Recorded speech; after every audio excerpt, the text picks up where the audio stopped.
ओम साई राम, जय साई राम।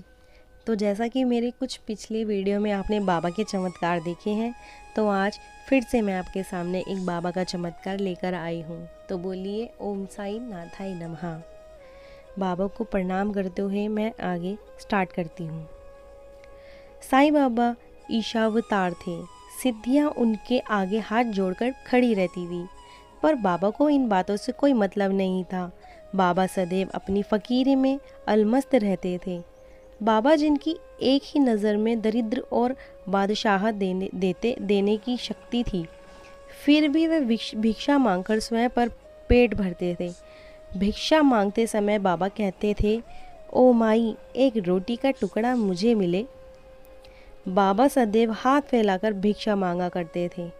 बाबा के एक हाथ में टमरेल और दूसरे हाथ में झोली हुआ करती थी। बाबा रोजाना 5 घरों से भिक्षा मांगते थे तथा कभी कभी कुछ अन्य घरों से भी फेरी लगाया करते थे। बाबा रोटी चावल झोली में लेते और तरल पदार्थ सब्जी, छाछ, दाल, दही, दूध आदि टमरेल में लेते थे। टमरेल यानी कि टीन के बने हुए पात्र। इस पात्र से वह सब एक ही हो जाता। वह कहते थे, साधु संत कभी भी जीभ के स्वाद के लिए भोजन नहीं करते। वह समस्त सामग्री को एक जगह मिलाकर उसका सेवन करते हैं और सदा संतुष्ट रहते हैं। बाबा ने भी कभी जीभ के स्वाद के लिए भोजन नहीं किया। साईं बाबा का भिक्षा मांगने का कोई समय निश्चित नहीं था। कभी कभी सुबह ही 8 बजे से लेकर 9 बजे तक भिक्षा मांगने निकल जाते थे। इस तरह गांव में घूमने के बाद मस्जिद लौट आते। यह भी उनका नित्य क्रम नहीं था।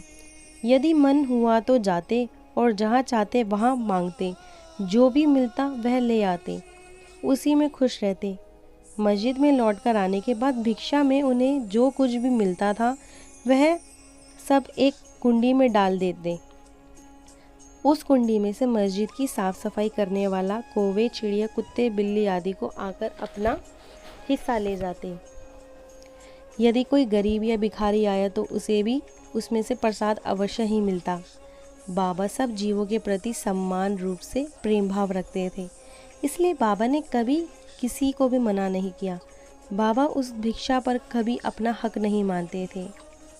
एक बार एक धनवान ने कहा, बाबा आप भिक्षा ना मांगा करें। बाबा बोले, क्यों? मैं आपकी सारी व्यवस्था कर दूंगा। आप जैसे भी कहें वैसा ही हो जाएगा। तुम्हारी भावना अच्छी है, वरना तुम्हारा व्यापार अब तक चौपट हो गया होता।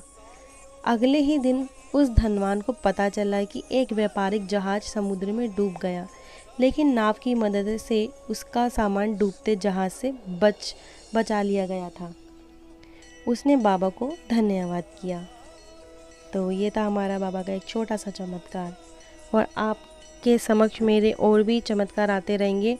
और यदि आप लोगों के साथ कोई बाबा का चमत्कार हुआ तो आप भी मुझे बता सकते हैं, ताकि मैं अपनी आने वाली वीडियो में आपके सामने ला सकूं।